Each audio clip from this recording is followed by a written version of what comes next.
So if you go to Elysium Mines, you can activate a 3-day world buff. You could have any two 3-day world buffs running concurrently, running at the same time. And this is one of my favorite ones because it's 25% um, durability effectiveness on everything. On your weapon slot, your armor slot, your shield slot, everything. So if you just run into the mines, this is the route I take. It's pretty quick. You don't really have to do any combat if you just kind of quick and zip around. What you do is rotate all the mirrors basically to the center of, the center of this area here, this cavern. If I had wolf speed, we'd go through it a little faster, but I forgot to grab some before I left.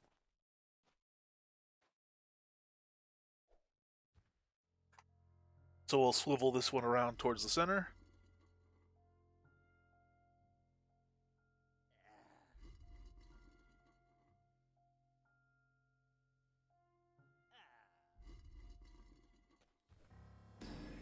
Up over here, not quite as quickly as usual, but I know what happened. It's because we ran into people in the fall and did a little PvP the other day, and wolf speed falls off whenever you die. So whenever I PvP, I go through wolf speed mighty fast. Swivel that one around, pointing towards the center. Over here to the last one.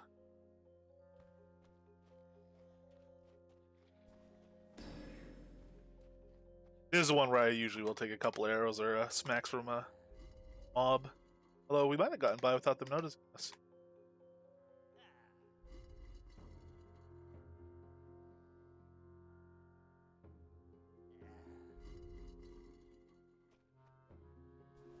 Alright. That should bounce the light off all the mirrors to hit this gem up here in the temple, open the door for us. And we can come in here, and it's a T5 plus zone. These mobs aren't, super difficult in the grand scheme of things.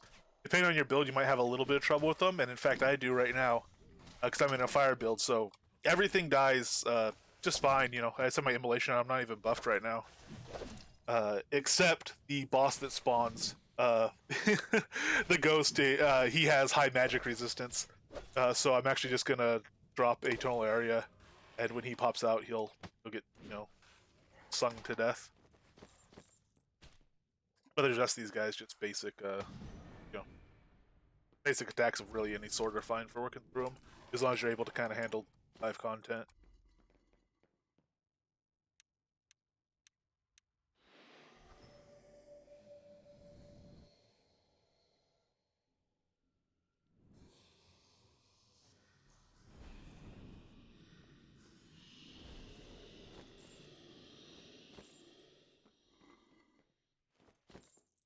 Just like that, we're already at the boss wave here.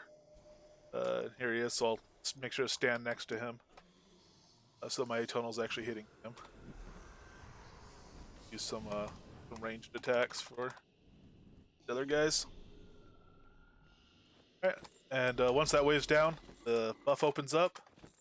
You jump in and get your 25% weapon durability effectiveness, 25% armor durability effectiveness, 25% gear or shield durability effectiveness. So this will make your gear last a whole lot longer. There's some unique drops as well off that boss. So if you stand around this temple, the door will shut again and it'll respawn, and you can actually just run it like a repeating wave event. And also, these chests have goodies in them. They're, not high-level chests with a ton of loot or anything. But this last one here does have a banner, one of the virtue banners in it. So I can't open it because I already have it. But if you've never been here before, if it's your first time going through, open up this chest and grab your virtue banner.